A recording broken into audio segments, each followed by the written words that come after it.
Magandang hapon po. Umalingaw-ngaw ang barilan at pagsabog ng grenada ng tambangan ng konvoy ng alkalde ng Sheriff Aguac sa Maguindanao del Sur. Nahulikam ang mismong ambush. Ligtas ang alkalde pero sugatan ang dalawang kasama niya. Nakatutok si Argel Relator ng GMA Regional TV. Habang nakahinto ang minivan na yan sa Barangay Poblasyon sa Sheriff Aguac, Maguindanao del Sur, kaninang umaga, may bumabang dalawang armadong lalaki at pinaputok ng isa ang animoy rocket-propelled grenade. Pinuntirya pala nila ang convoy ni Sheriff Aguac Mayor Dato Ahmad Mitra Ampatuan Sr. Tinamaan ang sinasakyan niyang black SUV. Nakaabante pa ang SUV at nagkaputukan. Kalaunan, huminto ang SUV sa isang kalsada at umalingaw-ngaw ang sunod-sunod na putok.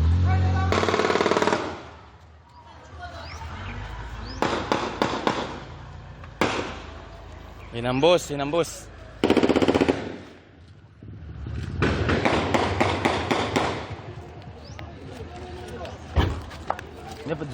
Ayon sa pulisya, papauwi na si Mayor Ampatuan ng Tambangan kaninang alas 6 ng umaga.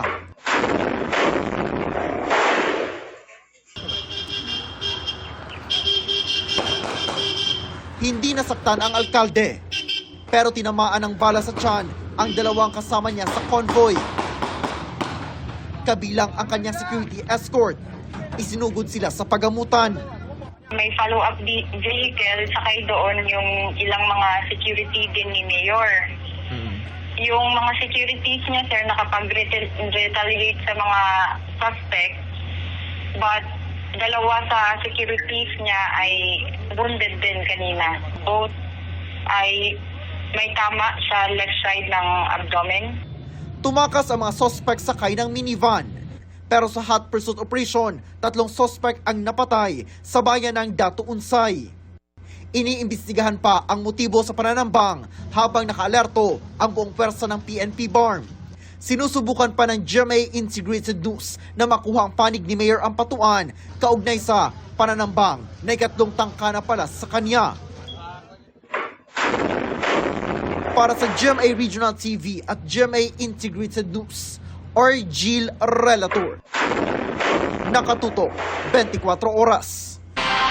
Patay ang 4 na sundalo at sugatan ang isa pa matapos tambangan sa Munay, Lanao del Norte.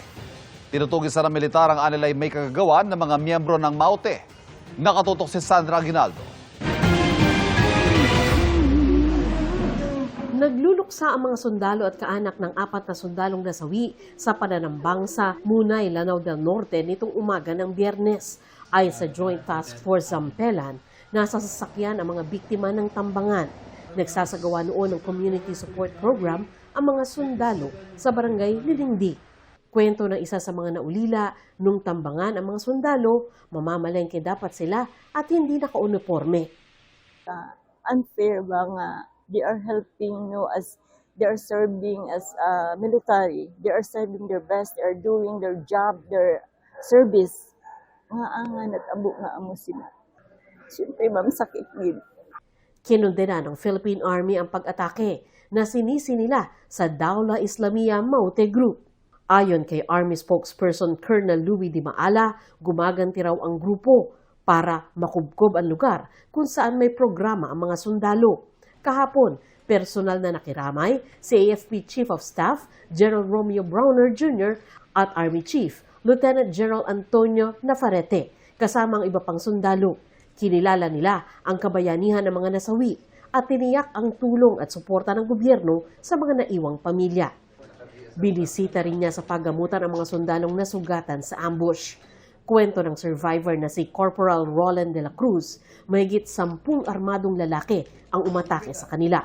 May nagdahom nga pag-abot dito sa ikatulong tubigan nga kalit og buto.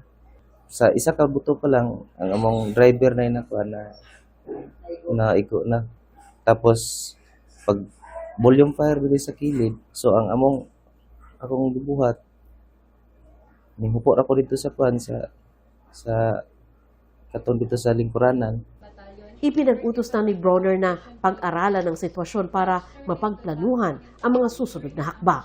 We are giving a warning sa mga grupo na ito na armado na mas maganda po ay mag-surrender na lang sila sa atin. Para maiwasan na rin po natin yung ganitong insidente na maraming namamatay, both mga sundalo at yung mga rebelde.